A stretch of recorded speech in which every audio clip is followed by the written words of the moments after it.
اگر وہاں لہلہاتے ہوئے آپ کو چمن دیکھنے ہو تو ویسے سب سے پہلے تو یہ معاملہ ہوا تھا اسرائیل نے جو کر کے دکھایا تھا، لیکن اب تو آپ ابو ظبی چلے جائیے، سعودی عرب میں چلے جائیے. سعودی عرب کے اندر حال یہ ہے کہ آپ اگر ہوائی جہاز سے سفر کریں ریاض سے جدہ تک تو آپ کو جگہ جگہ بڑے سرکولر پیچز نظر آئیں گے جہاز سے نہایت گرین، اور اس کے اندر جو ہے آرٹیفیشل اریگیشن کے ذریعے سے اور بہت عمدہ وہاں کاشت ہو رہی ہے، اور بہت خوبصورت فارمز جو ہیں وہ تمام کے تمام سرکولر پیچز، اس لیے کہ جو اریگیشن ہوتی ہے وہ ان ویلز کے ذریعے سے ہوتی ہے کہ جو ایک سرکل میں چلتے ہیں اور پانی کی وہ آرٹیفیشل بارش جو ہے وہ ہوتی رہتی ہے. باقی یہ کہ فضا سے آرٹیفیشل رین، یہ تو بہت ہی سادہ سی بات ہے کہ فضا کے اندر ایٹماسفیرک کنڈیشن کو ذرا تبدیل کیا جائے تو بارش آ جاتی ہے. اور باقی رہ گیا آواز کا یہاں سے وہاں جانا، وہ تو آواز ہی نہیں ہے، تو آپ صورتیں دیکھ رہے ہیں. آپ کو نیو یارک میں بیٹھا ہوا خطاب کرے، آپ پوری دنیا کے اندر جہاں چاہیں وہ آل ورلڈ اینٹینا آپ کے پاس صرف ہونا چاہیے. باقی ہے کہ آپ دنیا کے کسی بھی گوشے میں بیٹھے ہوئے کسی شخص کا خطاب وہ سن سکتے ہیں. تو معلوم یہ ہوا کہ در حقیقت یہ جو دجالی فتنہ ہے، یہ جس کے اوصاف جو بیان کیے گئے، ابھی میں اس کو لفظ فتنہ سے تعبیر نہیں کر رہا، اسے جس چیز نے فتنہ بنایا وہ ابھی میں آپ سے عرض کروں گا، لیکن یہ جتنے اوصاف حدیث میں آئے، جتنی صفات بیان ہوئی ہیں، جو قوائف وہاں سامنے آ رہے ہیں، ان سب کا حاصل تو ایک لفظ میں یہ ہے کہ سائنٹیفک ڈیولپمنٹ اور ٹیکنالوجیکل ڈیولپمنٹ وہ اس درجے کی ہو جائے گی کہ قواعد طبیعیہ پر، فورسز آف دی نیچر پر انسان کو تصرف اور تسلط حاصل ہو جائے گا، اور وہ انہیں استعمال کرے گا، اور اس طریقے سے اس کے اندر وہ ساری کی ساری کیفیات جیسے کہ آج ہم دیکھ رہے ہیں اپنی نگاہوں کے سامنے وہ پیدا ہو جائیں گی. اب سوال یہ ہے کہ اس شے کو فتنہ کس چیز نے بنایا، یہ بات سمجھ لیجیے. جہاں تک سائنسی ترقی کا تعلق ہے، تکنیکی ترقی کا تعلق ہے، یہ چیزیں فی الاصل فتنہ نہیں ہے. یہ تو وہ علم آدم الاسماء کلھا کا ظہور ہے. اللہ تعالیٰ نے ازل میں حضرت آدم علیہ السلام کو جو صلاحیت عطا فرما دی تھی، یہ ایکسفولیشن ہے اس کا ظہور ہے. جیسے کہ آم کی گٹھلی میں آم کا درخت ہے، لیکن ظاہر بات ہے کہ اس کو درخت بننے میں وقت لگتا ہے. پہلے وہ 2 پتے نکلتے ہیں، پھر وہ بڑھتا ہے معاملہ، کئی سال میں جا کر وہ درخت جو ہے وہ جوان ہوگا اور وہ پھل دے گا. اسی طریقے سے یوں سمجھیے کہ بالقوہ وہ علم حضرت آدم علیہ السلام کو دے دیا گیا، یعنی وہ صلاحیتیں ودیت کر دی گئی، وہ فیکلٹیز، سمع اور بصر اور فؤاد، دیکھو سنو نتیجہ نکالو اور آگے بڑھو. آپ نے چیز دیکھی، ایک سنی، نتیجہ نکالا، اس کو نوٹ کیا، آگے بڑھے، پھر کوئی چیز دیکھی، پھر کوئی سنی، اپنے ثابت جو نتیجہ آپ نے نکال کر محفوظ کیا تھا اپنی میموری میں، اس کے ساتھ اس کو ٹیلی کیا، کوئی اور نتیجہ نکل آیا اور آگے بڑھے. تو یہ تو سٹیپ بائی سٹیپ، قدم با قدم انسانی علم آگے بڑھ رہا ہے. یہ ہرگز فتنہ نہ ہوتا، میرے الفاظ پر توجہ کیجئے، اگر اس کے ساتھ متوازن طور پر ایمان اور روحانیت کا ارتقا بھی ہوتا رہے. اگر اس کے ساتھ اللہ کی معرفت، اللہ کی محبت، آخرت کا ایمان، منزل انسان کی جو ہے وہ آخرت ہے، دنیا نہیں ہے، اگر یہ چیزیں ساتھ کے ساتھ ہوتی تو یہ ہرگز فتنہ نہیں. فتنہ در حقیقت اسے جس نے بنایا ہے وہ یہ ہے کہ کچھ ایسے اسباب ہوئے ہیں، اور وہ اسباب آج مجھے بیان کرنے کہ در حقیقت موجودہ عیسائیت اس کا سب سے بڑا سبب ہے. اس کے نتیجے میں بہت بڑا گیپ ہے، اپالنگ گیپ ہے، بڑا مہیم خلا ہے، بڑی وسیع خلیج ہے جو حائل ہو چکی ہے کہ ایمان اور روحانیت ختم ہوتے چلے گئے، اور یہ ٹیکنیکل اور سائنٹیفک ڈیولپمنٹ بڑھتی چلی گئی. ان دونوں کے درمیان جو مہیم خلا پیدا ہوا ہے اس نے اسے فتنہ بنا دیا ہے، اور عظیم ترین فتنہ بنا دیا ہے. ورنہ اگر اس کے ساتھ ہی اللہ پر ایمان، آخرت پر ایمان، اور انسان کے اندر ایمانی کیفیات، اس کی روحانی کیفیات اگر یہ بھی برقرار رہتی، بلکہ اس کے ساتھ متوازن طور پر ان کو ترقی کرنا چاہیے تھی، تو یہ ہرگز فتنہ نہیں ہے. تو پہلی بات یہ سمجھ لیجئے کہ اگرچہ دجالی فتنے کے جو صفات، اس کے اوصاف، اس کی علامات، اس کے مظاہر جو بھی حدیث کے ذریعے سے ہمیں معلوم ہے، جس کا میں نے ابھی آپ کے سامنے تذکرہ کیا، وہ سب در حقیقت تعبیر ہے اس دور کا جو محاورہ ہے، اس دور کی جو زبان ہے، اس دور میں جن الفاظ سے گفتگو کی جا سکتی تھی، اس دور کے ایڈیم میں آج کی جو سائنٹیفک اور ٹیکنالوجیکل ترقی ہے گویا کہ اس کی تعبیر کی گئی ہے کہ وہ دجالی فتنہ ہوگا. لیکن اس شے کو فتنہ بنانے والی شے در حقیقت یہ ہے کہ ایک بہت بڑی خلیج حائل ہو چکی ہے ایمان اور روحانیت، اور دوسری طرف سائنٹیفک اور ٹیکنالوجیکل ڈیولپمنٹ میں ان دونوں کے درمیان اتنا بعد اور فصل پیدا ہو گیا ہے کہ جس کی وجہ سے اس نے فتنے کی شکل اختیار کی. اس کا سبب کیا ہے، آج ہمیں اس پر غور کرنا ہے. دیکھیے حضرت مسیح علیہ السلام کا دین، اور جیسا کہ میں نے عرض کیا ہے سورہ کہف کے پہلے رکوع میں تذکرہ انہی کا ہو رہا ہے، وَيُنذِرَ الَّذِينَ قَالُوا اتَّخَذَ اللَّهُ وَلَدًا مَا لَهُم بِهِ مِنْ عِلْمٍ وَلَا لِآبَائِهِمْ كَبُرَتْ كَلِمَةً تَخْرُجُ مِنْ أَفْوَاهِهِمْ يَقُولُونَ إِلَّا كَذِبًا فَلَعَلَّكَ بَاخِعٌ نَفْسَكَ عَلَىٰ آثَارِهِمْ إِن لَّمْ يُؤْمِنُوا بِهَٰذَا الْحَدِيثِ أَسَفًا. ان آیات کا پہلے ترجمہ آپ سن لیجئے. جو پہلی آیات ہیں ان کا ترجمہ ہم کر چکے ہیں۔ کل حمد اس اللہ کے لیے ہے جس نے اپنے بندے پر کتاب نازل فرمائی اور اس میں کوئی کجی نہ رکھی، جو بالکل سیدھی ہے اور خبردار کرتی ہے ایک ایسی بڑی عظیم اور مہیب جنگ سے کہ جو خاص اللہ کی طرف سے ہوگی، اور بشارت دیتی ہے مومنین کو جو نیک عمل کریں کہ ان کے لیے بہت بڑا اور بہت عمدہ اجر ہے۔ ماکثین فیہ ابدا، وہ اس میں رہیں گے ہمیشہ ہمیشہ۔ وَيُنذِرَ الَّذِينَ قَالُوا اتَّخَذَ اللَّهُ وَلَدًا، اب دوہرا کر بات آئی، اور تاکہ خبردار کر دے ان کو جنہوں نے یہ کہا کہ اللہ نے کسی کو اپنا بیٹا بنایا۔ مَا لَهُم بِهِ مِنْ عِلْمٍ، نہیں ہے ان کے پاس اس کے بارے میں کوئی علم، وَلَا لِآبَائِهِمْ، نہ ان کے آباء و اجداد کے پاس کوئی علم تھا، کوئی عقلی دلیل نہیں، کوئی اللہ کی اتاری ہوئی کسی کتاب میں، اللہ کے اتارے ہوئے کسی صحیفے میں اس کے لیے سند نہیں۔ وَلَا لِآبَائِهِمْ كَبُرَتْ كَلِمَةً تَخْرُجُ مِنْ أَفْوَاهِهِمْ، بہت بڑی بات ہے کہ جو نکل رہی ہے ان کے منہوں سے۔ ان یقولون الا کذبا، نہیں بول رہے یہ، نہیں کہہ رہے یہ مگر جھوٹ۔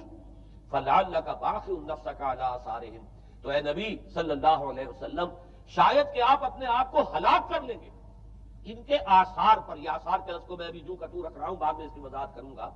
ان لم یؤمنوا بهذا الحدیث اسفا، اگر یہ لوگ ایمان نہ لائے اس حدیث پر، یہ حدیث قرآن، اس پر اگر یہ ایمان نہ لائے، جیسے کہ وہاں فرمایا گیا تھا اگر رحمت خدابندی میں داخل ہونا ہے اے بنی اسرائیل تو یہ شاہدرہ ہے رحمت خدابندی کا قرآن حکیم، آؤ اور داخل ہو جاؤ۔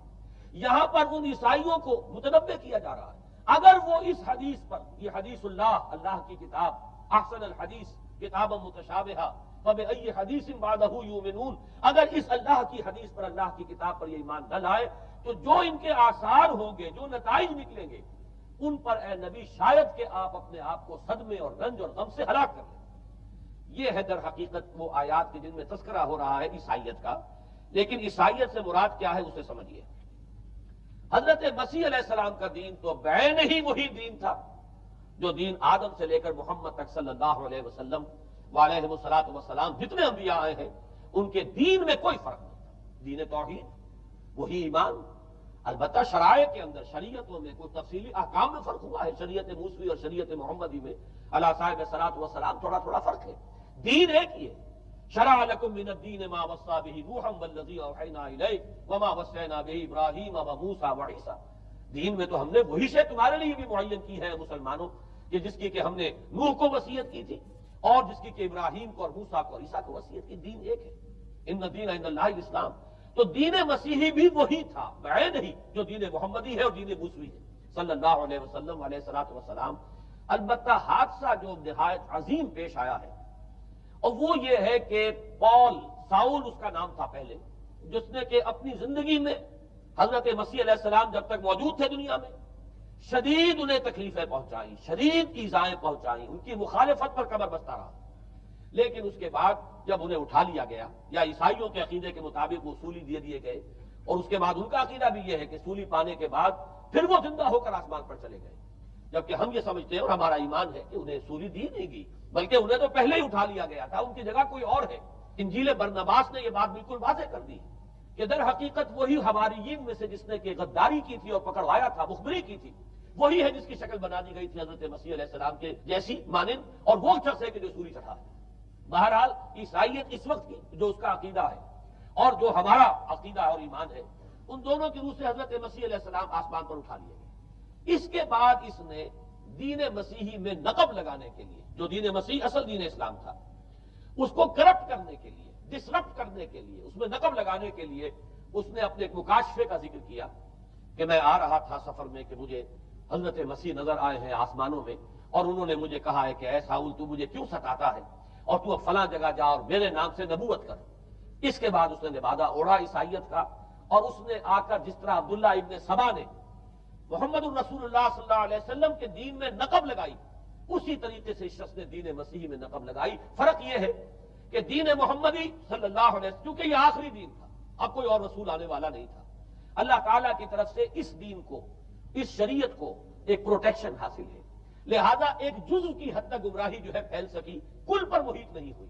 لیکن بدقسمتی سے دین مسیحی کے بارے میں یہ ہوا کہ کچھ عرصے تک تو کشمکش رہی ہے، اصل دین مسیحی پر بھی جو کاربند لوگ تھے اور جو اس کے اوپر مستقیم رہے وہ قائم کچھ عرصے تک رہے ہیں، لیکن ہوتے ہوتے تقریباً اس دور تک آ کر جب کہ حضور کی بعثت ہوئی ہے، اصل دین مسیح کے ماننے والے تقریباً ختم ہو چکے تھے، شاذ لوگ رہ گئے تھے، اور ان میں بھی یہ جرت نہیں تھی کہ اپنے اصل دین کا وہ اظہار کر سکے، بلکہ ہوتے ہوتے ان 600 سالوں کے اندر یہ ہوا کہ وہی پالزم جو ہے در حقیقت اس نے ہی مسیحیت کی شکل اختیار کر لی۔ یہ پالزم جو ہے یہ ہے در حقیقت، یوں سمجھیے کہ ادیان عالم کی تاریخ میں سب سے زیادہ گمراہ کن مذہب، جس کا رد عمل پیدا ہوا ہے یورپ میں، جس نے کہ اس دجالی فتنے کی شکل اختیار کی ہے۔ میں یہ چاہتا ہوں کہ اس کے ضمن میں چند باتیں آج آپ کے سامنے رکھوں۔ پال نے جو دین مسیحی میں یا دین اسلام میں جو صحیح دین ہے اللہ کا، اس میں 3 تبدیلیاں بنیادی کی۔ سب سے پہلا تو وہی جو قرآن کہہ رہا ہے، الذین قالوا اتخذ اللہ ولدا، مسیح کو، حضرت مسیح علی نبینا علیہ الصلوۃ والسلام، انہیں خدا کا بیٹا قرار دیا گیا۔ اور اس میں بھی نوٹ کیجئے، بیٹے کے لیے عربی زبان میں 2 لفظ ہیں، ابن اور ولد۔ ابن کا لفظ ذو معنیین ہے، 2 معنی ہے اس کے۔ ابن بیٹے کو بھی کہتے ہیں، اور ابن کا کوئی معنوی تعلق بھی ہو سکتا ہے، صرف بیٹا نہیں۔ ابن السبیل مسافر کو کہتے ہیں، راستے کا بیٹا، یعنی چونکہ راستے کے ساتھ اس کا ایک تعلق ہے، راستہ چل رہا ہے، وہ تو ابن السبیل ہے۔ ابن الوقت، وقت کا بیٹا، وہ وقت کا بیٹا اس معنی میں نہیں ہے، بلکہ یہ ہے کہ جو ہر وقت جو ہے حالات کے مطابق گرگٹ کی طرح اپنا رنگ بدلتا چلا جائے، چلو تم ادھر کو ہوا ہو جدھر کی، وہ ابن الوقت ہے۔ تو ابن الوقت اسی طریقے سے جو میں نے دوسری مثال دی ہے، ان کو اگر آپ سامنے رکھیں گے تو معلوم یہ ہوا کہ ابن کے تو دونوں معنی ہو سکتے ہیں، لیکن ولد یہ بالکل مخصوص ہے، اولاد کے معنی میں ولد، یہ تو گویا کہ صلبی اولاد۔ اور عیسائیت وہ ہے مذہب کہ جس نے کہ بدترین شرک کی صورت اختیار کی ہے، اور ان کے ہاں عقیدے میں یہ الفاظ ہیں کہ مسیح اللہ کا، خدا کا صلبی بیٹا ہے، تاکہ کوئی شک نہ رہ جائے کہ کوئی اور نسبت ہے جسے ابن سے تعبیر کیا گیا، کوئی اور تعلق ہے جس کے لیے یہ لفظ اختیار کیا گیا، صلبی کا لفظ استعمال کیا گیا ہے کہ یہ خدا کا صلبی بیٹا ہے۔ اور یوں سمجھیے اب اس کا جو نتیجہ نکلا کہ بیٹا اگر کسی کا ہے تو ظاہر بات ہے کہ وہ ہم جنس ہے، ہم نوع ہے اپنے باپ کا۔ انسان کا بیٹا انسان ہوگا، سید زادہ جو ہے سید کا بیٹا سید ہوگا، مغل کا بیٹا مغل ہوگا، گھوڑے کا بیٹا گھوڑا ہوگا، گدھے کا بیٹا گدھا ہوگا۔ معلوم یہ ہوا کہ بعین ہی جو کچھ باپ ہوتا ہے وہی بیٹا ہوتا ہے۔ لہذا اس لفظ نے در حقیقت شرک کی بدترین صورت اختیار کی کہ بالکل اللہ کے برابر، اللہ کا ہم نوع، گویا کہ بدترین شرک جو ہے شرک فی الذات ہے۔ اور شرک فی الذات کی بدترین صورت یہ ہے کہ جو عیسائیت میں آئی ہے کہ حضرت مسیح علیہ السلام کو اللہ کا صلبی بیٹا قرار دیا گیا۔ اب اس کے نتیجے میں چونکہ ظاہر بات ہے کہ آخر بائبل بھی موجود تھی، اس بائبل کو ایک دم کیسے ختم کر دیتا سینٹ پال کہیں یا بہرحال میں تو لفظ سینٹ اس کے ساتھ استعمال نہیں کرنا چاہتا، لیکن چونکہ ہمیں یہ ہدایت ہے قرآن مجید کی بھی کہ جو باطل معبود بنا لیے جاتے ہیں انہیں بھی ہم کوئی ان کے لیے توہین والے الفاظ استعمال نہ کریں، لہذا میں یہ لفظ استعمال کر رہا ہوں، ورنہ جی تو چاہتا ہے کہ کوئی اور لفظ اس کے لیے استعمال کیا جائے۔ لیکن جو بھی اس وقت دنیا میں اس کا معروف نام ہے پال، سینٹ پال، تو اس نے چونکہ ظاہر بات ہے کہ پوری بائبل کو کیسے ختم کر دیتا، ایک دم تورات کو کیسے ختم کر دیتا۔ تورات تو آج تک چلی آ رہی ہے بائبل کے ساتھ ملی ہوئی، the old testament, the new testament, یہ دونوں مل کر بائبل بنتی ہے۔ لہذا اب گورکھ دھندا بنانا پڑا انہیں، وہ تسلیس والا گورکھ دھندا، 3 میں 1 1 میں 3، توحید بھی ہے تسلیس بھی ہے، 3 میں 1 1 میں 3۔ اور یہ وہ شے ہے کہ جس نے عقیدے کا تعلق عقل سے منقطع کر دیا۔ اسے سمجھ میں آنے والی بات ہے، 3 میں 1 1 میں 3 ایک گورکھ دھندا ہے۔ نتیجہ انہوں نے یہ نکالا کہ ڈوگما در حقیقت اس کا عقل سے کوئی تعلق نہیں، ڈوگما بس عقیدہ ہے، اور اس عقیدے ہی کے اوپر سارے دین کی بنیاد ہے، باقی وہ عقل میں آئے نہ آئے، عقل کے لیے قابل قبول ہو یا نہ ہو۔ یہ بات اچھی طرح سمجھ لیجئے کہ اگرچہ ہمارے ہاں بھی ہم بھی یہ بات کہتے ہیں کہ بہت سے حقائق جو ہے کائنات کے وہ ایسے ہیں کہ جن تک عقل کی رسائی نہیں ہے، اس کے لیے ہم مجبور ہیں، محتاج ہیں وحی کی ہدایت کے۔ لیکن 2 چیزوں میں فرق کیجئے، ایک ہے عقل سے ماوراء ہونا اور ایک ہے عقل کے خلاف ہونا، ان دونوں چیزوں میں زمین و آسمان کا فرق ہے۔ ایک وہ حقائق ہے کہ جو عقل از خود ان تک رسائی حاصل نہیں کر سکتے، لیکن جب وہ سامنے آتے ہیں تو عقل تسلیم کرتی ہے کہ ہاں یہ بات سمجھ میں آتی ہے۔ ایک وہ چیزیں ہیں کہ جن کو عقل تسلیم نہیں کرتی، تو ایک ہے مخالف عقل، ایک ہے ورائے عقل، ان دونوں میں زمین و آسمان کا فرق ہے۔ ہمارے دین میں تو عقل کو اپیل کیا گیا ہے، لعلکم تعقلون، لعلہم یعقلون، اولو الالباب الذین یعقلون۔ اب ظاہر بات ہے کہ عقل کو ہاتھو برہانکم ان کنتم صادقین، لاؤ دلیل اپنی، تو دلیل سے عقل سے اپیل کی گئی۔ اور اس میں وہ رشتہ جو میں نے کئی مرتبہ بیان کیا علامہ اقبال کے اشعار کے حوالے سے کہ عقل گو آستہ سے دور نہیں، اس کی قسمت پہ پر حضور نہیں، اور گزر جا عقل سے آگے کہ یہ نور چراغ راہ ہے، منزل نہیں، منزل تک تو عقل نہیں پہنچائے گی لیکن راستہ تو دکھاتی ہے، اور جب کہ وحی کی روشنی سامنے آتی ہے تو عقل اس کی تصدیق کرتی ہے۔ یہ ہے ہمارا موقف اور یہ ہے عقلی معقول موقف۔ لیکن عیسائیت نے، بلکہ کہنا چاہیے پالزم نے، مجھے یہاں پر لفظ عیسائیت اب استعمال کرنا نہیں چاہیے اس لیے کہ حضرت عیسیٰ سے اب اس کی نسبت نہیں رہی۔ حضرت عیسیٰ سے اس کی نسبت جو ہے یہ مس نومر ہے، یہ غلط نام ہے۔ دی 100 کا مصنف جو ہے ڈاکٹر مائیکل ہارٹ، اس نے یہ بہت بڑی بات کہی۔ اس نے کہا در حقیقت موجودہ جو عیسائیت ہے اسے پالزم کہنا چاہیے، یہ پالزم ہے، کرسچینٹی نہیں ہے۔ اس لیے کہ در حقیقت حضرت مسیح علیہ السلام کی تعلیم جب تک وہ دنیا میں تھے وہ یہ نہیں تھی کہ جو پال نے دی۔ البتہ اس نے پال کو بہت بڑا شخص مانا، اس میں کوئی شک نہیں، اس لیے کہ اس نے تاریخ کے ایک دھارے کا جو ہے وہ رخ موڑ دیا ہے۔ اللہ تعالیٰ کے صحیح دین کو گویا کہ قلع قبع کر کے ایک نیا دین اس طریقے سے پھیلایا ہے کہ آج بھی شاید دنیا میں کثیر ترین تعداد عیسائیت ہی کے نام لیواؤں کی ہے، واللہ عالم، یا شاید گوتم بدھ کے ماننے والوں کی ہے۔ بہرحال یہ کہ بہت بڑی تعداد میں آج حضرت مسیح علیہ السلام کی طرف جو منسوب ہے غلط طور پر دین، اس کے نام لیوا دنیا میں ہے۔ اس اعتبار سے وہ یقیناً اس کا تو حق رکھتا ہے کہ اس کا نام بھی اس کتاب میں آئے کہ جس نے تاریخ کے اوپر اثرات اپنے پیدا کیے۔ اور حضرت مسیح علیہ السلام جب تک دنیا میں تھے، عیسائیت کی حقیقت بنی اسرائیل یا یہودیت کے ایک فرقے سے زیادہ نہیں تھی، ڈیٹیچ نہیں ہوا تھا یہ دین حضرت موسیٰ علیہ السلام کے دین سے، لیکن یہ کہ پال نے اسے بالکل ایک مستقل بذات ایک جداگانہ دین کی شکل دے دی ہے، تو یہ پالزم ہے۔ پالزم نے در حقیقت سب سے پہلا کام یہ کیا کہ عقل سے بالکل تعلق منقطع کر دیا۔ عقیدہ، ڈوگما جو ہے وہ خلاف عقل، جو بات عقل میں آئے نہ آئے بس ماننی۔ تو پہلی تو یوں سمجھیے کہ نقب جو لگی ہے دین کے اندر وہ اس تسلیس کے حوالے سے، اور تسلیس کا گورکھ دھندا خلاف عقل، لہذا ڈوگما کی جو کا لفظ استعمال ہوا ہے کہ بس اس کو تو ہم مانیں گے چاہے وہ عقل کے لیے قابل قبول ہو چاہے نہ ہو۔ دوسرا، اس سے بھی زیادہ دیکھیے ایک سے ایک بڑھ کر اینٹ رکھی جا رہی ہے۔ خشت اول چون حد میں مار کر تاثریا امیر احمد دیوار کر۔ دوسرا، کفارے کا عقیدہ جو مبنی ہے صلیب کے عقیدے پر۔ مسیح نے انتہائی ذلت کی موت، یعنی صلیب کی موت جو ہے وہ خود کہتے ہیں کہ انتہائی ذلت کی موت ہے۔ یہ ذلت کی موت کا پیالہ اس لیے پیا تاکہ اس کے ماننے والوں کی طرف سے کفارہ ادا ہو جائے۔ مسیح کفارہ ادا کر چکا ہے، اب جو شخص بھی مسیح کو مان لے گا اس کی گویا کہ نجات ہو گئی، اس کا عمل سے کوئی تعلق نہیں۔ عمل ہو نہ ہو، بد کردار ہو، اچھا کردار والا ہو، نیک ہو، بھلا ہو، جیسا بھی ہو، برا ہو، بدماش ہو، لچا ہو، لفنگا ہو، مسیح کو مان لے صرف ماننے پر، اس لیے کہ مسیح تو اس کی طرف سے کفارہ پیش کر چکا۔ سارے گناہوں کا کفارہ جو ہے مسیح نے انتہائی ذلت آمیز موت جو ہے قبول کر کے گویا کہ اپنے ماننے والوں کے تمام گناہوں کا کفارہ دے دیا ہے۔ یہ دوسرا عقیدہ۔ اس کا نتیجہ کیا نکلا؟ تسلیس نے عقل سے تعلق توڑ دیا تھا مذہب کا، اس نے عمل سے تعلق توڑ دیا۔ ڈوگما ہی ڈوگما ہے، نہ عقل سے کوئی تعلق نہ عمل سے کوئی تعلق، کوئی تعلق نہیں رہا۔ دین کی جڑیں جو ہے دونوں اعتبار سے، دین تو نام ان دو چیزوں کا، الا الذین آمنوا وعملوا الصالحات، دونوں کی گویا کہ جڑیں منہدم ہو گئی، بنیادیں منہدم ہو گئی، جڑیں کاٹ دی گئی کہ نہ اس کا تعلق عقل کے ساتھ ہے نہ عمل کے ساتھ ہے۔ تیسری بات آئی ہے، اس نے کہا شریعت منسوخ۔ یہ عجیب ہے، دیکھیے جسے آئرنی آف فیٹ کہتے ہیں انگریزی زبان میں۔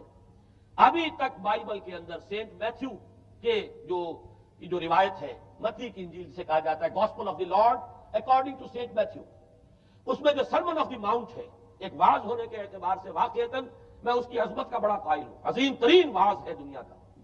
اس کے شروع میں یہ الفاظ موجود ہیں، don't think I have come to destroy law, ہرگز یہ نہ سمجھنا کہ میں شریعت کو ختم کر دے آیا ہوں۔ وہ یہ کہہ کر گئے تھے کہ شریعت موسوی تم پر لاگو رہے گی، عائد رہے گی، لیکن پال نے تیسرا نقب لگایا، شریعت ساقط کر دی۔ اس کی ضرورت کیوں محسوس ہوئی یہ بھی سمجھ لیجئے۔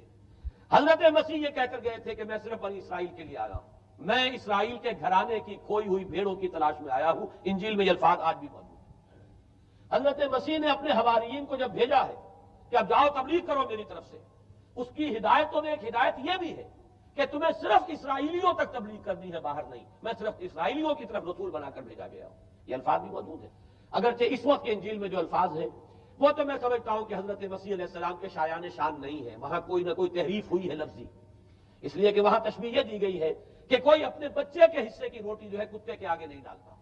گویا کہ جینٹائلز جو ہیں غیر بنی اسرائیلی، انہیں اس جملے کی روح سے انہیں کتوں سے تشبیہ دی جا رہی ہے کہ میرے پاس میرے بچوں کے حصے کی روٹی ہے، میرے بچے ہیں اسرائیلی، میری روٹی جو ہے یہ جو میرے پاس ہے وہ اسرائیلیوں کے لیے ہے، کوئی اپنے بچوں کے حصے کی روٹی کتے کو نہیں کھلاتا. یہ جملہ تو میں سمجھتا ہوں حضرت مسیح کا نہیں ہو سکتا، لیکن یہ ہدایت کہ تمہیں تبلیغ صرف اسرائیلیوں میں کرنی ہے، یہ قرآن مجید کی روح سے ثابت ہے. اس لیے کہ قرآن بھی یہ کہتا ہے کہ رسولاً الی بنی اسرائیل، حضرت مسیح علیہ السلام رسول بنا کر بھیجے گئے تھے بنی اسرائیل کی طرف. اس لیے کہ وہ یوں سمجھیے کہ جسے ہمارے ہاں عام اصطلاحات میں علماء کہا کرتے ہیں تاج و تخت ختم نبوت، وہ تاج و تخت ختم نبوت تو ابھی منتظر تھا محمد رسول اللہ صلی اللہ علیہ وسلم کی آمد کا، کہ وہی آئیں گے تو انہی کی بعثت ہوگی پوری نوع انسانی کی طرف. آپ سے پہلے کسی رسول کی بعثت پوری نوع انسانی کی طرف نہیں ہوئی بشمول حضرت مسیح علیہ السلام. ہر جو ہے رسول جو آیا ہے آپ سے پہلے اپنی اپنی قوموں کی طرف آیا ہے. لیکن اس پول نے کیا کیا؟ پہلے تو یہ اصول توڑا. ہم اس دین مسیحی کی یا جو پولزم ہے اس کی تبلیغ کریں گے غیر اسرائیلیوں میں بھی. وہاں انہیں دقت پیش آئی. شریعت موسوی بڑی بھاری شریعت ہے، اب وہ بھاری شریعت جو ہے اس کو قبول کرنا تو لوگوں کے لیے آسان نہیں ہے. انہوں نے یہ کیا کہ یہ شریعت تم پر ثابت، شریعت کا بوجھ تم پر نہیں، برڈن آف لا یہ تمہارے لیے نہیں ہے. اور میں یہاں مثال دے دینا چاہتا ہوں، میں نے ہی تاریخ نے اپنے آپ کو دہرایا ہے. عبداللہ ابن سبا نے جو فتنہ شروع کیا تھا ہمارے ہاں، ہماری تاریخ میں جو اس کے اثرات میں پیدا ہوئے ہیں، ان میں سے ایک جو ہے وہ شکل وہ اسماعیلیت والی ہے کہ اسماعیلیت نے بھی بعین ہی یہی شکل اختیار کی ہے. ہندوستان میں آ کر جب اسماعیلی داعیوں نے جب تبلیغ کی ہے تو شریعت ثابت کر دی ہے. آج آپ کو جو اسماعیلی ملیں گے ان کے ہاں کوئی شریعت نہیں ہے، کوئی نماز نہیں، مسجد ان کی ہوتی نہیں، جماعت خانہ ہوتا ہے، وہ کلب گھر ہے، آتے ہیں جمع ہوتے ہیں کھانا کھاتے ہیں، اللہ اللہ خیر صلی اللہ کو باتیں چیتیں کرتے ہیں. ان کے اوپر شریعت ہے ہی نہیں، نہ روزہ ہے نہ نماز ہے. اور بعین ہی وہی جو اختیارات میں ابھی آپ کو بتاؤں گا کہ جو پوپ کے ہیں وہی ان کے امام حاضر کے اختیارات ہیں. بہرحال تیسری نقب جو میں نے عرض کیا آپ سے وہ یہ تھی کہ شریعت منسوخ، اس کا نتیجہ کیا نکلا؟ اب دیکھیے ذرا غور کیجئے، ایک بہت بڑا خلا پیدا ہو گیا. وہ خلا کون پر کرے گا؟ شریعت کے بارے میں سارے اختیارات اب پوپ کو حاصل ہیں. وہ جس چیز کو چاہے حلال کر دے، جس چیز کو چاہے حرام کر دے، جس چیز کو چاہے قرار دے دے کہ یہ ممنوع ہے، جس چیز کی چاہے اجازت دے دے.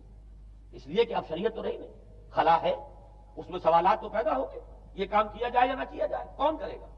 تو جب شریعت ختم ہوئی تو سارا اختیار پوپ کے ہاتھ میں آ گیا ہے. یہ میں بعد میں ذرا اور تفصیل سے بتاؤں گا کہ کیسے کیسے اختیارات پھر مذہبی طبقے کے ہاتھ میں آئے ہیں. اس کے نتیجے میں تاریخ انسانی میں ورسٹ فارم آف تھیوکریسی پیدا ہوئی. تھیوکریسی کسے کہتے ہیں؟ جو آج کی اصطلاح میں گالی ہے، تھیوکریسی. قائد اعظم کے جملے آپ نے کئی پڑھے ہوں گے. اسلام میں کوئی تھیوکریسی نہیں ہے، مذہبی طبقے کی حکومت نہیں اسلام میں، اور 100% درست ہے. تھیوکریسی کہتے ہیں ایک مذہبی حلقے کی، مذہبی طبقے کی حکومت، اس کے ہاتھ میں اختیارات آ جائے. اور قرآن مجید میں اسی وجہ سے ان کے اوپر الزام لگایا گیا اتخذوا احبارهم ورهبانهم اربابا من دون اللہ. انہوں نے اپنے علماء اور صوفیوں کو اللہ کے سوا اپنے معبود بنا لیا. حضرت عدی ابن حاتم رضی اللہ تعالیٰ عنہ جب ایمان لائے، یہ حاتم طائی جو مشہور ہے سخاوت میں، ان کے بیٹے ہیں، قبیلہ طے سے ان کا تعلق ہے. حاتم طائی تو طے سے ہے، ان کے بیٹے عدی ہیں، یہ عیسائی تھے. یہ جب ایمان لائے اور پھر انہوں نے قرآن پڑھا تو انہیں ایک اشکال ہوا کہ قرآن مجید میں تو ہم پر الزام لگایا گیا ہے اتخذوا احبارهم ورهبانهم اربابا من دون اللہ. تو عرض کیا انہوں نے، ڈرتے ڈرتے عرض کیا ہوگا حضور کی خدمت میں کہ حضور یہ بات تو کوئی درست نہیں معلوم ہوتی، ہم نے تو کبھی اپنے علماء اور رحبان کو خدا نہیں سمجھا. وہ اس مغالطے میں تھے کہ جب تک سجدہ نہ کیا جائے شاید خدا نہیں مانا گیا. حضور نے پوچھا کیا ایسا نہیں ہے کہ جس چیز کو وہ حلال کہتے تم حلال مان لیتے ہو، جس چیز کو حرام کہتے ہیں حرام مان لیتے ہو؟ جی ہاں یہ تو ہے، یہی تو فرمایا اربابا من دون اللہ ہے. تحلیل و تحریم کا اختیار صرف اللہ کے ہاتھ میں، یا اللہ کے نمائندے کی حیثیت سے اس کے رسول کے پاس ہے جس کو وحی آتی ہے.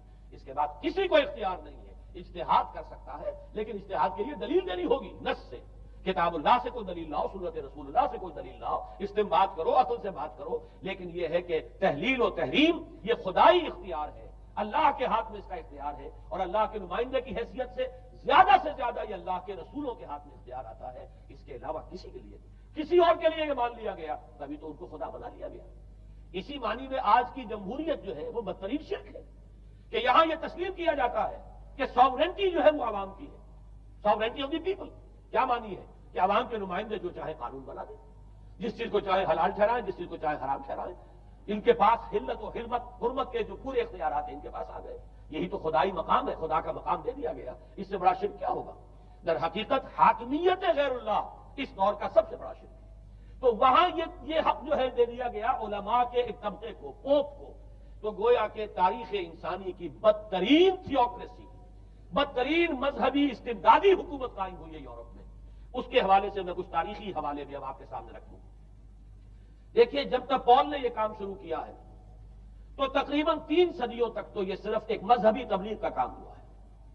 انہوں نے کوششیں کی، محنتیں کی، پیغام پہنچایا، اور جیسا کہ میں عرض کر چکا ہوں اس وقت تک گڑمٹ تھے. پال کے ماننے والے بھی تھے اور حضرت مسیح کے جو اصل صحابہ تھے جو ان کے حواریین تھے ان کے ماننے والے بھی تھے. لہذا کشمکش ان کے اندر بھی چل رہی تھی. لیکن ظاہر بات ہے کہ حضرت مسیح کے اصل حواریین وہ تو اول تو یہ کہ اپنی گفتگو رکھ رہے تھے محدود بنی اسرائیل تک. نمبر 2 یہ کہ انہوں نے تو شریعت کو ثابت نہیں مانا. جنگل کی آگ کی طرح جو مسیحیت پھیلی ہے وہ پالزم والی مسیحیت ہے، اس لیے کہ اس میں تو کوئی شریعت کا کوئی بوجھ نہیں، کوئی حلال نہیں، کوئی حرام نہیں، کوئی نماز نہیں، کوئی روزہ نہیں. لہذا یہ تیزی کے ساتھ پھیلی ہے اور 300 برس تک تو ایک کشمکش جو ہے جاری رہی. انہوں نے تبلیغیں کی، مصائب جھیلے، کشمکش اندر بھی چلی باہر بھی چلی. لیکن اس کے بعد قیصر روم کانسٹنٹائن، قسطنطین جسے کہتے ہیں، جس کا یہ قسطنطنیہ ہے، کانسٹنٹائن، اس نے یہ محسوس کیا بالکل اکبر کی طرح، جیسے اکبر نے محسوس کیا تھا کہ میری مملکت کے اندر یہ مذہبی تصادم جو ہے یہ سب سے بڑی یوں سمجھیے کہ انسٹیبلٹی کا سبب ہے. لہذا ان تمام مذہبوں کو ایک ہاون دستے میں ڈال کے کوٹ پیس کر ایک بناؤ. وہ جو دین اکبری یا دین الہی جو اس نے کیا تھا اس سیاسی مصلحت کی وجہ سے کہ یہ ہندو مسلم تصادم اور دوسرے مذاہب کا ٹکراؤ جو ہے وہ ہندوستان کو ایک سیاسی وحدت اور ایک اپنی سیاسی عظمت کی طرف پیش قدمی کرنے کا جو راستہ ہے اختیار کرنے سے روکتا ہے. لہذا یہ کام کیا جائے. یہی قسطنطین نے کیا. اس نے جب دیکھا بڑی کشمکش چل رہی ہے اس نے خود عیسائیت اختیار کی. عیسائیت کون سی اختیار کی؟ پالزم والی. ظاہر بات ہے اس کے لیے بھی اصل عیسائیت اختیار کرنا جو مشکل تھا، پالزم والی. اور اس کے بعد یہ اب اسٹیٹ کی جو مشینری تھی، جو طاقت تھا، جو دباؤ تھا، اس کے حوالے سے اب یہ مسیحیت جو ہے پورے رومن امپائر کے اندر اب یہ بڑی تیزی کے ساتھ جس کو کہنا چاہیے اس کا ایک نظام قائم ہوا اور جو مذہبی طبقہ تھا اس کا اقتدار مستحکم ہو گیا. اس کے باوجود 200 برس اور گزرے. یونان چونکہ بہت بڑا مرکز تھا علم کا، فلسفے کا، سائنس کا، حکمت کا. آپ کو معلوم ہے یہ تمام ارسطو ہو، افلاطون ہو، یہ سب یونان کے ہیں، ارشمیدس ہو، یہ تمام کے تمام جو بھی ہے تو سائنس اور فلسفہ دونوں اس کا گہوارہ یونان تھا. یونانی حکما اعتراض کرتے تھے. لہذا سن 529 اس کو نوٹ کر لیجیے. جسٹینین ایک قیصر تھا اب قسطنطین کے 200 برس بعد. اس نے اپنی پوری مملکت میں فلسفہ اور سائنس کی تعلیم حرام قرار دی. کوئی نہ فلسفہ پڑھ سکے گا نہ سائنس. جو فلسفہ پڑھے گا اس کو مرتد قرار دے دیا جائے گا اور زندہ آگ میں جلا دیا جائے گا. انکوزیشن کورٹس قائم ہوئی. وہ صرف مذہبی عدالتیں اس لیے قائم ہوتی تھی کہ جس کے بارے میں معلوم ہو جائے کہ یہ فلسفہ پڑھتا ہے یا یہ سائنس پڑھتا ہے. اس لیے کہ فلسفہ اور سائنس دونوں جڑ کاٹتے ہیں اس ڈوگما کی. وہ ڈوگما جو پالزم والا ڈوگما ہے اس کی جڑ کھولنے والی ہے دونوں چیزیں. اور چونکہ وہ دونوں عقل کو اپیل کرتی ہیں، یہ ڈوگما عقل کے متضاد ہے. لہذا مذہب کا تحفظ اسی طرح ہو سکتا ہے کہ اب ان دونوں کو بالکل ممنوع قرار دے دیا جائے. یوں سمجھیے کہ تقریباً 1000 برس تک یورپ میں، چونکہ سب سے بڑی امپائر یہی تھی، یورپ میں فلسفہ اور حکمت اور یہ سائنس کی تعلیم ممنوع رہی. یہ ہے در حقیقت سب سے پہلا کام جو جسٹینین نے کیا 529 میں. اس کے بعد آگے چل کر پوپ کا جو اقتدار ہے وہ اتنا زبردست بنا ہے. پوپ کو اختیار حاصل ہو گیا جس چیز کو چاہے وہ قانون کا درجہ دے دے. اس لیے کہ شریعت تو ہے نہیں، خلا پوپ کون کرے گا؟ پوپ کو کرے گا. پوپ کو اختیار حاصل ہو گیا وہ جس کے گناہ چاہے معاف کر دے.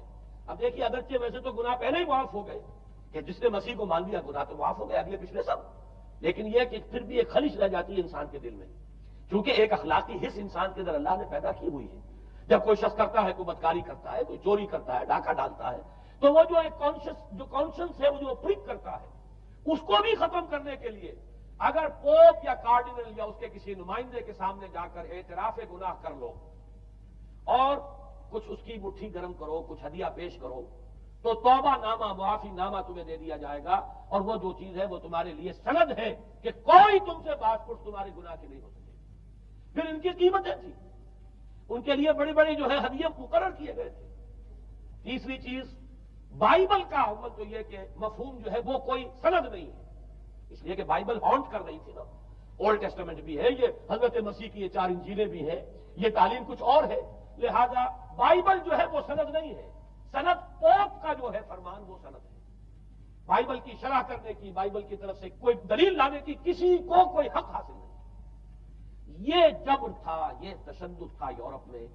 یہ وہ دور تھا جبکہ اسلام پھیل رہا تھا، میں نے اس لیے آپ سے کہا تھا، نوٹ کرایا آپ کو، 529 میں جسٹینین کا یہ فرمان ہے، 571 میں حضور کی ولادت ہو رہی ہے، وہی صدی ہے، اور 630 کے آس پاس، بلکہ 629 کے آس پاس سلطنت روما کے ساتھ مسلمانوں کا ٹکراؤ شروع ہوا ہے۔ تو یہ تاریخی ان کو ریلیشن جو ہے ذہن میں رکھیے۔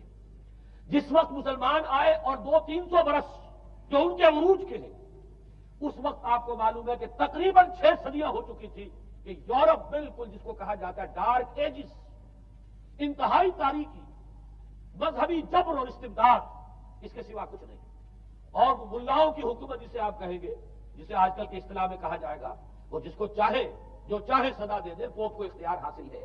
کسی کے بارے میں ذرا جیسے بعض اوقات خبریں سچی ہیں یا جھوٹی، لیکن میں مثال دے رہا ہوں، جیسے خبریں آتی نہیں ہیں ایران کے بارے میں کہ کہیں اگر معلوم ہو گیا ہے تو پاسداران انقلاب پہنچے اور سمری ٹرائل اور فوراً ختم کیا آدمی کو۔ اس قسم سے انکوزیشن رپورٹس جو ہیں وہ جو کورٹس وہاں قائم ہوئی، اور یوں سمجھیے کہ لاکھوں افراد تحت کیے گئے، زندہ جلائے گئے۔ لیکن اس کے بعد جب عالم اسلام میں وہ روشنی پھیلی، اور خاص طور پر بنو عباس کے زمانے میں، اب بھاگ بھاگ کر وہاں جو بھی تھے فلسفے کے اور سائنس کے کوئی دلچسپی رکھنے والے، وہ بھاگ کر عالم اسلام میں آ گئے۔ یہاں اب وہ کتابیں جو ہے ان کے ترجمے ہوئے، خاص طور پر مامون اور ہارون الرشید کے زمانے کے اندر یہ علم جو ہے ہندوستان سے بھی لیا، یونان سے بھی لیا مسلمانوں نے، اور اس کے بعد یہ غرناطہ اور قرطبہ کی یونیورسٹیوں کے ذریعے سے اس علم نے پینیٹریٹ کیا ہے دوبارہ یورپ میں۔ دیکھیے سرکل کیسے بنا ہے، یونان کا علم آیا ہے پہلے عالم اسلام میں، مڈل ایسٹ میں، اور پھر ادھر سے ہو کر چکر کھا کر اور اسپین کی یونیورسٹیوں کے ذریعے سے یورپ میں انٹروڈیوس ہوا ہے۔ اس وقت پھر اصلاح مذہب کی تحریک شروع ہوئی، اور ساتھ ہی تحریک احیاء العلوم رینیسنس، اس کے نتیجے میں وہاں بیداری پیدا ہوئی۔ لیکن یہ بیداری اب آپ نوٹ کر لیجئے، ایک تو پروٹیسٹنٹ مذہب پیدا ہوا، اور کئی سو برس تک تصادم رہا کیتھولکس کے اندر اور پروٹیسٹنٹس میں۔ پورے اسلام کی تاریخ میں کبھی اتنے خونی فسادات نہیں ہوئے ہیں، کبھی بھی شیعہ سنی فساد بھی کبھی اتنا نہیں ہوا جتنا کہ کئی سو برس تک رومن کیتھولکس اور پروٹیسٹنٹس کے مابین یورپ میں ہوتا رہا ہے۔ بلکہ اس میں تو ایسے ایسے واقعات آتے ہیں کہ لگ بھگ 10 لاکھ افراد جو ہیں وہ ختم ہوئے ہیں۔ یہ آپس کا تصادم جو تھا، پروٹیسٹنٹ مذہب جو پیدا ہوا اصلاح مذہب کی تحریک کے ذریعے سے، اور وہ رومن کیتھولک پاپائیت والا نظام، ان کے درمیان جو تصادم ہوا، 10 لاکھ کی تعداد بتائی جاتی ہے کہ آدمی مارے گئے۔ بلکہ فرانس کا ایک شہر ہے، وہاں تو 19 دن تک مسلسل قتل عام کیا گیا پروٹیسٹنٹس کا، اور وہاں حاملہ عورتوں کے جو ہے پیٹ چاک کر کے بچے نکال کر ان کو بھی جو ہے ختم کیا گیا ہے۔ یہ سارا ظلم جو ہے وہاں ہوا ہے، تصادم ہوا ہے۔ اس کے نتیجے میں آپ خود سوچئے کہ کس قدر نفرت پیدا ہوئی عوام کے اندر مذہب سے۔ اس کے ساتھ ہی اب وہ علم شروع ہوا، سائنس شروع ہوئی، لہذا علم اور سائنس دونوں کی جڑ میں مذہب سے شدید نفرت پیدا ہوئی۔ یہ ہے وہ سبب کہ جس نے یہاں سے راستے علیحدہ کر دیے، اور مذہب چونکہ جبر کرتا ہے، مذہب چونکہ عقل کے اوپر بیڑیاں بٹھاتا ہے، پہرے بٹھاتا ہے، بیڑیاں ڈالتا ہے، اور مذہب چونکہ تشدد کرتا ہے، لہذا مذہب کے خلاف ایک نفرت، ایک ریئیکشن، یہ ہے اس ساری سائنسی ارتقاء اور سائنٹیفک اور ٹیکنالوجیکل جو ڈیولپمنٹ ہوئی ہے، اس کی جڑ میں مذہب سے نفرت جو ہے اس کے بیج بو دیے گئے۔ اور یہ 200-250-300 سال میں اب یہ جو تناور درخت بن کر آیا ہے کہ ایک طرف سائنس کی ترقی، ٹیکنالوجی کی ترقی آسمان کو چھو رہی ہے، آج انسان چاند کے اوپر تو انسان کے قدم جو ہے پہنچ چکے ہیں، اور آپ کا ایک راکٹ جو ہے وہ پورے تمام سیارے جو ہیں جو ہمارے سولر سسٹم کے ہیں ان سب کا چکر لگا کر اور وہ اس سے باہر چلا گیا ہے، خلا کے اندر کہاں گیا کچھ پتا نہیں۔ لیکن یہ کہ تقریباً یوں سمجھیے کہ 77 کا چلا ہوا وہ، اور 12 برس تک اس نے سفر طے کیا ہے، کم سے کم سولر سسٹم کا جو ہے اس نے پورا جو ہے احاطہ کیا ہے۔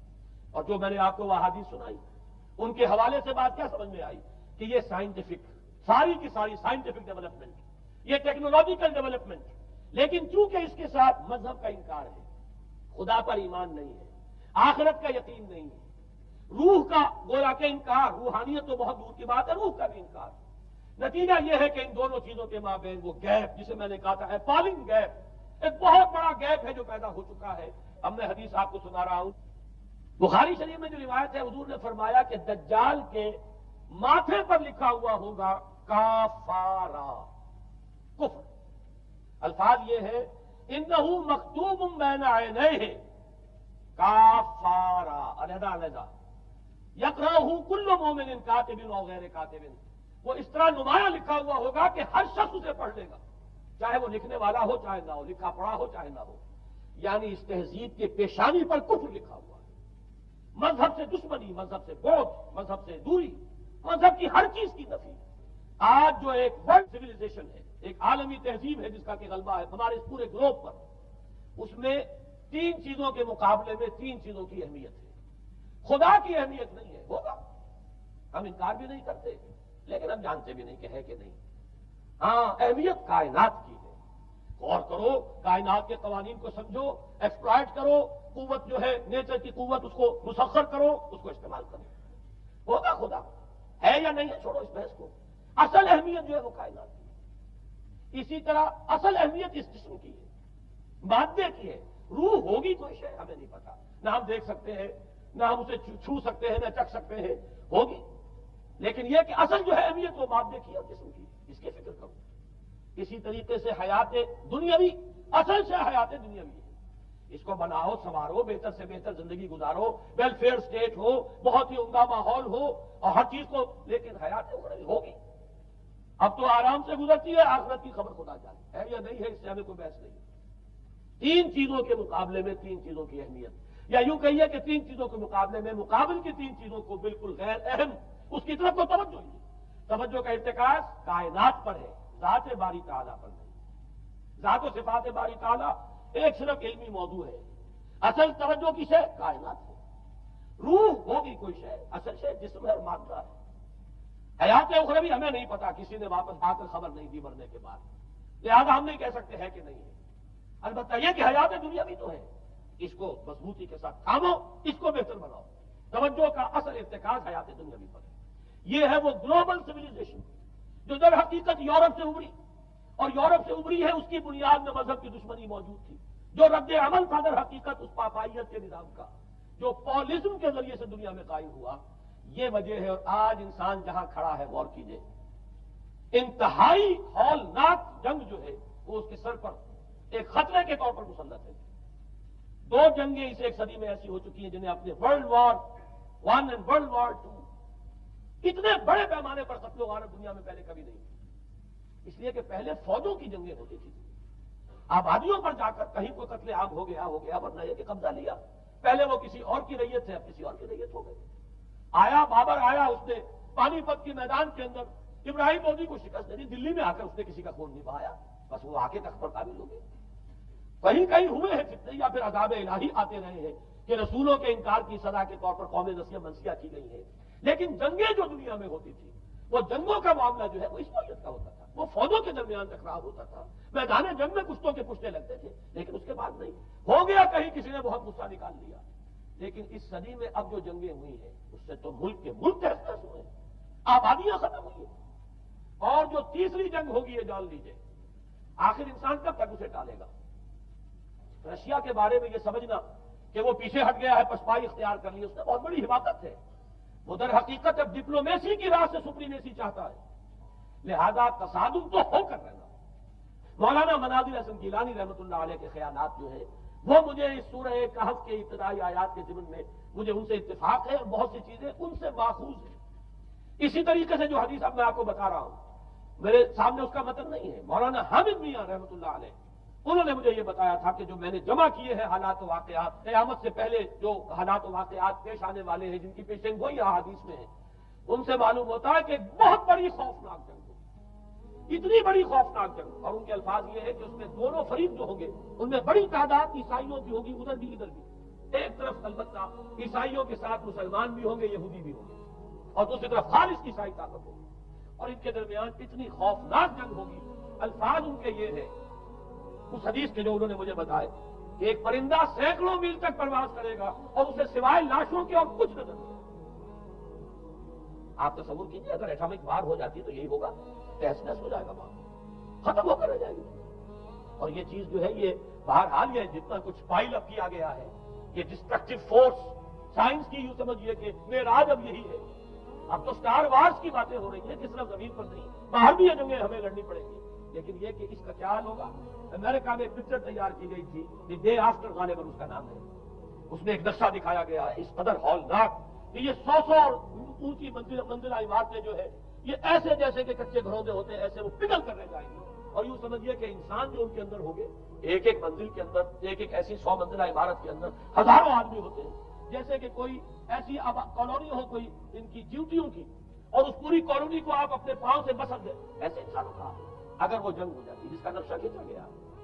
یہ ہے در حقیقت وہ بات کہ جو مولانا مناظر حسن گیلانی فرما رہے ہیں ان آیات مبارکہ میں، وَيُنذِرَ الَّذِينَ قَالُوا اتَّخَذَ اللَّهُ وَلَدًا، تاکہ خبردار کر دے یہ قرآن ان لوگوں کو جنہوں نے کہا ہے کہ اللہ نے بیٹا بنایا، بدترین شرک کا جنہوں نے ارتکاب کیا، اور اسی ولدیت مسیح کے عقیدے سے وہ ساری کرپشن جو ہے دین خداوندی کی، دین مسیح کی اصل جو دین تھا اس کی جو ہوئی ہے، اس کے نتیجے میں آج نوع انسانی وہاں کھڑی ہے۔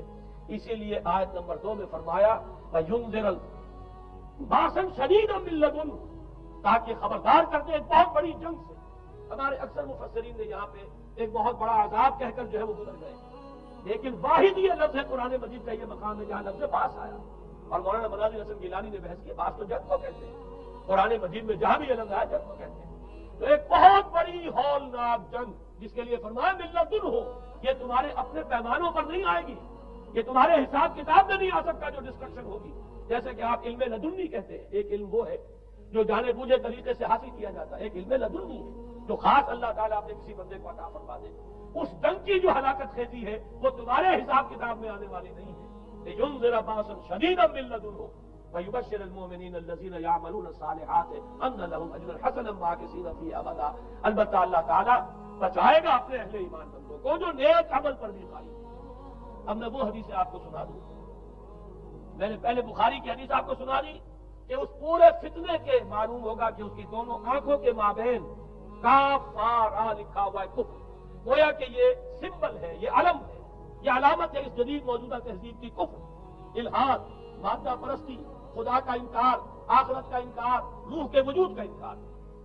اس کے بعد فرمایا یہ ابو داؤد کی روایت ہے، فواللہ ہے، وہ خدا کی قسم وہ وقت جب آئے گا، ان الرجل لآتی ہے وہو یحسب انہ مومن، ایک شخص حاضر ہوگا اس کے پاس، دجال کے پاس، اور وہ شخص اپنے آپ کو مومن سمجھتا ہوگا کہ مومن ہے، وَيَتَّبِعُهُ بِمَا يُبْعَثُ بِهِ الشُّبُهَاتِ، لیکن جو شبہات اس فتنے کی وجہ سے اس کے اندر پیدا ہو جائیں گے اس کی وجہ سے وہ بھی اسی کی پیروی کرے گا۔ آج آپ عالم اسلام کا نقشہ دیکھ لیجیے، ذہنوں کے اندر جو شبہات ہیں، ایمان کے بارے میں یقین کی کیفیت کتنوں کو حاصل ہے، وہی ساری ہماری بھی ویلیوز ہیں، وہی مادی تہذیب جو ہے آج ہم بھی اسی کے پیروکار ہیں، سمجھتے ہیں اپنے آپ کو مسلمان، سمجھتے ہیں وہ ہے، لیکن ذرا تجزیہ کیجیے۔ اسی کو میں نے اپنے اس کتاب میں اسلام کی نشأت ثانیہ میں تفصیل سے واضح کیا کہ در حقیقت رگوں پے میں سرایت کر رہی ہے یہ تہذیب، بظاہر جو ہے نظر آتا ہے جیسے روئے ارضی پر، زمین کے اوپر تو آپ کو کہیں اونچائی نظر آ جائے گی، کہیں نیچائی نظر آ جائے گی، کہیں پانی ہے، کہیں خشکی ہے، ذرا اوپر چلے جائیں تو ہوا ہے، ہوا کا غلاف پورے کرۂ ارضی کو اپنے اندر لیے ہوئے۔ یہی حال ہے ہر ملک میں آپ چلے جائیں، نیچے کے لوگوں میں کچھ مذہب نظر آ جائے گا تھوڑا بہت۔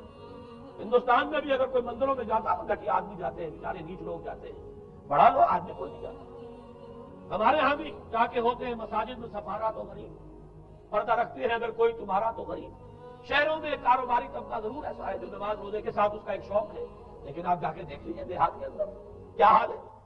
تو معلوم یہ ہوا کہ نیچے تو شاید کچھ نہ کچھ فرق ہے، یہ مسلمان ملک ہے، یہ ہندو ملک ہے، یہ فلاں ملک ہے، یہ بدھ مت کا ملک ہے، لیکن اوپر چلے جائیں یعنی ہر ملک کے اوپر جو ایلیٹ ہے، جو اعلیٰ تعلیم یافتہ، جو آپ کی ملٹری اور سول بیوروکریسی ہے ٹاپ کی، وہ تو ایک ہی رنگ میں لگے ہوئے، ان کا لباس وہی، ان کا رہن سہن وہی، ان کا تمدن وہی، نام کا فرق اگر نہ ہو تو پتہ نہیں چلے گا یہ مسلمان ہے کہ ہندو ہے کہ سکھ ہے، اور پتہ چلے گا وی پی سنگھ نام ہے تو پتہ چلے گا کہ ہندو ہے، لیکن یہ کہ باقی اس کی وضاحت، اس کا لباس، اس کا اٹھنا بیٹھنا، آپ کے ہاں یہ تو کچھ عوامی دور میں آگے کرتا شلوار جو ہے وہ آئی ہے، لیکن وہ بھی اندرون ملک ہوتی ہے، باہر جا کر ہمارے اپنے لوگوں کے جو لباس ہوتے ہیں آپ کو دیکھیے کہاں فرق معلوم ہو جائے گا کہ کون مسلمان ہے، کون ہندو ہے، کون پارسی ہے اور کون عیسائی ہے۔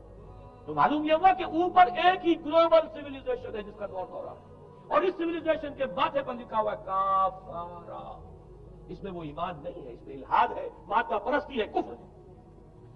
اس میں آخری حدیث جو میں آپ کو سنا رہا ہوں، حضور نے فرمایا آخر من یخرج الیہ النساء، اس فتنے کی طرف پیش قدمی کرنے والا آخری طبقہ ہوگا عورتوں کا۔ وہ جب اس تہذیب کی طرف لپکیں گے، یہ طبقہ جب آگے بڑھے گا، یہ جو ہمارے ہاں بھی جلوس نکلتے ہیں، شریعت کا مذاق اڑانے والے جلوس، اسلامی احکام کی نفی کرنے والے جلوس نکلتے ہیں، اور ان کے جس طریقے سے ڈسپلے ہوتا ہے اخبارات کے اندر، جتنا ان کے لیے اعزاز ہے، جتنی ان کے لیے یہاں پر تکریم ہے ہمارے معاشرے کے اندر، اس کو پیش نظر رکھیے. آخر من یخرج الیہ النساء حتی ان الرجل لیرجع الی امہ وابنتہ واختہ وعمتہ فیوثقها رباطا. یہاں تک کہ ایک بندہ مومن کا حال یہ ہو جائے گا کہ وہ دوڑے گا اور کوشش کرے گا اپنی ماں کو، بیٹی کو، بہن کو، پھپھی کو باندھ کر رکھے کہ وہ نکل نہ جائے. یہ حال ہو جائے گا کسی شخص کا. آج کتنے لوگ بے بس ہو چکے ہیں. اب وہ باندھ کر رکھنے والے بھی گویا کہ ہتھیار ڈال چکے ہیں. ورنہ یہ کہ ایک دور تھا کہ کچھ نہ کچھ باندھ کر رکھنے والے تو تھے، لیکن اب تو آزادی کی صورت آئی ہے تو باندھ کر رکھنے والے جو باہر باندھ چکے. اب تو آپ دیکھیں گے اچھے بھلے نظر ہی آتا ہے، داڑھی رکھی ہوئی ہے، خود جو ہے مذہبی مزاج کے ہیں، لیکن بالکل بے پردہ کو خاتون جو ہے ان کے اسکوٹر کے پیچھے بیٹھی ہوئی یا ان کے کار کے اندر ان کی برابر کی سیٹ کے اوپر بیٹھی ہوئی جا رہی ہے. بے پردگی، یہ اباحیت، ہمارے اخبارات کا جو حال ہے اس کو دیکھیے. خدا کے لیے یہ رنگین صفحات بند کرو، لیکن مجال ہے جو کسی کے کان پر جو تک نہیں دی. لہذا حدیث کے الفاظ نوٹ کیجئے، آخر من یخرج الیہ النساء. اس فتنے کی طرف پیش قدمی کرنے میں آخری طبقہ جو ہوگا وہ خواتین کا ہوگا. حتی ان الرجل لیرجع الی امہ وابنتہ واختہ وعمتہ. یہاں تک کہ آدمی دوڑے گا، پکڑے گا اپنی ماں کو، اپنی بیٹی کو، اپنی بہن کو، اپنی پھپھی کو، اور اسے باندھ کے ہی کوشش کرے گا کہ کہیں وہ اس طریقے سے اس دجالی فتنے کے اندر جو ہے وہ اسی کی پیروی کے اندر گھر سے نہ نکل جائے. یہ ہے وہ فتنہ جس کی لپیٹ میں اس وقت پوری دنیا آئی ہوئی ہے. اب نوٹ کیجئے، اس فتنے کے لیے اب میں چند باتیں اور کہہ رہا ہوں. لغوی بحث کیا ہے؟ دجال کسے کہتے ہیں؟ یہ بنا ہے لفظ دجل سے. دجل اور فریب یہ ہماری زبان میں بھی مستعمل. دجل و فریب دھوکہ دینے والی شے، ملمہ، حقیقت کچھ ہو اوپر کچھ اور پردہ ڈال دیا گیا، یہ دجل ہے. گندم نمائی جو فروشی دجل ہے، فریب ہے. اسی کے لیے دوسرا لفظ عربی زبان کا جو قرآن میں کثرت سے ہے وہ غرور ہے، دھوکہ. اصل میں یہ دنیا دھوکہ ہے جو حیات اخروی کے لیے پردہ بن کر ہماری آنکھوں پر پڑ گیا ہے. میں وہ آیات اب آپ کو جلدی سے سنا رہا ہوں. فرمایا وَمَا الْحَيَاةُ الدُّنْيَا إِلَّا مَتَاعُ الْغُرُورِ. سورہ آل عمران میں بھی آیت آئی، سورہ حدید میں. لوگوں سن لو، یہ دنیا کی زندگی سوائے دھوکے کو کچھ نہیں. میں بعد میں عرض کر دوں گا ایک دوسرا رخ بھی ہے دنیا کی زندگی کا، لیکن اس وقت یہ آیات سن لیجیے. غرتکم الحیات الدنیا، تمہیں دھوکے میں ڈال دیا اس دنیا کی زندگی نے. یہ سورہ جاثیہ کی آیت نمبر 35 ہے. غرتہم الحیات الدنیا، انہیں دھوکے میں ڈال دیا دنیا کی زندگی نے. یہ سورہ انعام میں آیت نمبر 70 بھی ہے، آیت نمبر 130 بھی ہے. تیسری مرتبہ سورہ اعراف میں آیت نمبر 51 ہے، اور 2 مرتبہ سورہ لقمان اور سورہ فاطر میں آیا فلا یغرنکم الحیات الدنیا ولا یغرنکم باللہ الغرور. دیکھو لوگوں، کہیں تمہیں دنیا کی زندگی دھوکے میں نہ ڈال دے. یہ دنیا کی زندگی جو ہے دھوکہ بن کر ایک فریب کا پردہ ہماری آنکھوں پر ڈالتی ہے کہ یہ ہمارا مطلوب مقصود، اسی کے لیے بھاگ دوڑ، اسی کو بنانا سنوارنا. وہ جو میں عرض کر چکا ہوں، 3 چیزوں کے مقابلے میں 3 چیزوں کی اہمیت. حیات دنیاوی جب مطلوب بن جائے، حیات دنیاوی جب انسان کی اصل محبوب بن جائے، تو گویا کہ حیات اخروی اب نگاہوں سے اوجھل ہو گئی. آنکھ اوجھل پہاڑ اوجھل. یہی ہے اصل دجل، یہی ہے اصل فریب. آیات اور سنیے. سورہ اعلیٰ بل تؤثرون الحیات الدنیا والآخرۃ خیر وابقیٰ. لوگوں، تمہاری گمراہی کی اصل جڑ بنیاد کیا ہے؟ تم دنیا کی زندگی کو ترجیح دیتے ہو جبکہ آخرت بہتر بھی ہے اور باقی رہنے والی بھی. کلا بل تحبون العاجلہ وتذرون الآخرہ. کوئی نہیں، تمہارا اصل مرض یہ ہے کہ تم اس عاجلہ سے جو موجود ہے، سامنے ہے، دخل ہے، اس سے محبت کرتے ہو اور آخرت کو تم نے ترک دیا ہے، چھوڑ دیا ہے. یہ سورہ قیامہ اور اس سے اگلی سورت جو ہے وہ آپ کے علم میں ہے، سورۃ الدہر. اس میں فرمایا گیا ان ہؤلاء یحبون العاجلۃ ویذرون وراءهم یوما ثقیلا. ان لوگوں کا اصل مرض یہ ہے، یہ اس عاجلہ کو پسند کرتے ہیں، اس سے محبت کرتے ہیں، اور پیچھے وہ جو بھاری دن آنے والا ہے اس کا خیال انہوں نے دل سے نکال دیا. یہ ہے در حقیقت اصل فساد، اصل فتنہ، اصل گمراہی. 100 خرابیوں کی جڑ ایک طرف. اب اسی کا ایک نتیجہ نکلتا ہے، یہ دنیا جتنی حسین بنتی چلی جائے گی اتنا ہی فتنہ شدید سے شدید تر ہوتا چلا جائے گا. یہاں جتنی آسائشیں ہوں گی اتنا ہی آپ پر غفلت کا پردہ طاری ہو جائے گا. اور آپ کو معلوم ہے کہ اس پوری سائنٹیفک جو بھی ڈیولپمنٹ ہے اس کا حاصل کیا ہے؟ یورپ میں جائیے، واقعتاً دنیا بڑی حسین بن چکی ہے. امریکہ میں جائیے، واقعتاً بہت حسین دنیا ہے. ابو ظبی میں جائیے، بڑی حسین نظر آئے گی دنیا. گورنشن جس طریقے کے آباد ہیں، یہ دنیا کا حسن جتنا بڑھے گا اتنا ہی یہ آنکھوں پر اور بھاری پردہ ڈال دے گی، آخرت سے آپ کو غافل کر دے گی. یہی دجل ہے، یہی فریب ہے، یہی فتنہ دجالی ہے. یہی وجہ ہے، دیکھیے یہ جو آیات آج میں بیان کر رہا تھا اس میں آخر میں فرمایا انا جعلنا ما علی الارض زینۃ اللہ لنبلوہم ایہم احسن عملا، ہم نے اس زمین کے اوپر جو کچھ ہے اسے اس کا بناؤ سنگھار بنا دیا ہے، زینت بنا دیا ہے، تاکہ ہم جانچیں پرکھیں امتحان لیں کون ہے اچھے عمل کرنے والا۔ یعنی رخ روشن کے آگے شمع رکھ کر وہ یہ کہتے ہیں ادھر جاتا ہے دیکھیں یا ادھر پروانہ آتا ہے۔ اللہ تعالیٰ نے اسی امتحان میں ہمیں ڈالا ہے۔ اس دنیا کی یہ زینت ہے، زیبائش ہے، آرائش ہے، چمک دمک ہے، یہاں کی رونقیں ہیں، ان کو دیکھ کر آدمی ہل جاتا ہے، انہی کے پیچھے پڑ جاتا ہے، حلال سے حرام سے، جائز سے ناجائز سے، صحیح سے غلط سے، جس طرح بھی ہو یہ رونقیں میں بھی زیادہ سے زیادہ اپنے گھر میں لے آؤں، میں بھی اپنے ہاں وہ آسائشیں فراہم کر لوں، میں بھی یہ تمام چیزیں جو ہے جمع کر لوں۔ اسی کے لیے انسان اپنا نہ صرف یہ کہ پوری زندگی کا اثاثہ اسی میں انویسٹ کر بیٹھتا ہے، بلکہ دیانت، شرافت، ان سب کو بھی داؤ پر لگانا۔ انا جعلنا ما علی الارض زینۃ اللہ لنبلوہم ایہم احسن عملا، ہم نے زمین کے اوپر جو کچھ ہے اسے اس کا زیور بنا دیا ہے، سنگھار، تاکہ ہم ذرا آزمائیں ان کو کہ آیا یہاں کے ہی اسی حسن کے اندر، اسی رعنائی کے اندر گم ہو کر رہ جاتے ہیں، یا اس حسن ازلی وہ اللہ تعالیٰ کا جلال و جمال یہ اس کے طالب بنتے ہیں۔ یہ ہے در حقیقت امتحان۔ اسی کو جیسے کہ حدیث میں بھی آیا تھا، شروع کی آیات اور آخری آیات، آخری رکوع میں فرمایا قل هل ننبئکم بالاخسرین اعمالا، اے نبی ان سے کہیے کیا ہم تمہیں بتائیں اپنی زندگی کی جد و جہد میں، بھاگ دوڑ میں سب سے زیادہ خسارے میں کون رہے؟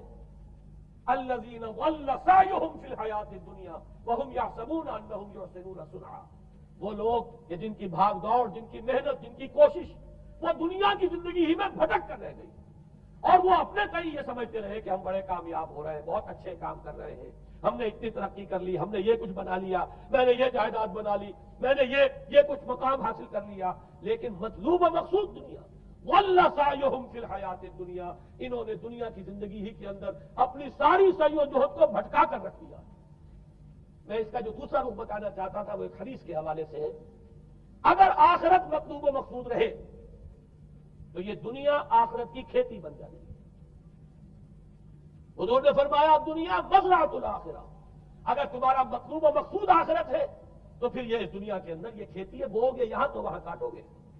نیک اعمال کرو، خدمت خلق کے لیے کوشاں ہو جاؤ، لوگوں کی ہدایت کے لیے اپنی توانائیاں جو ہے وقت کرو، خیرکم من تعلم القرآن وعلمہ، اس دنیا میں محنت کرو گے تو آخرت میں اجر و ثواب پاؤ گے۔ الدنیا مزرعۃ الآخرہ، اگر آخرت مطلوب و مقصود ہو تو دنیا بڑی قیمتی ہے، اس کا ایک ایک لمحہ بڑا قیمتی ہے۔ حیات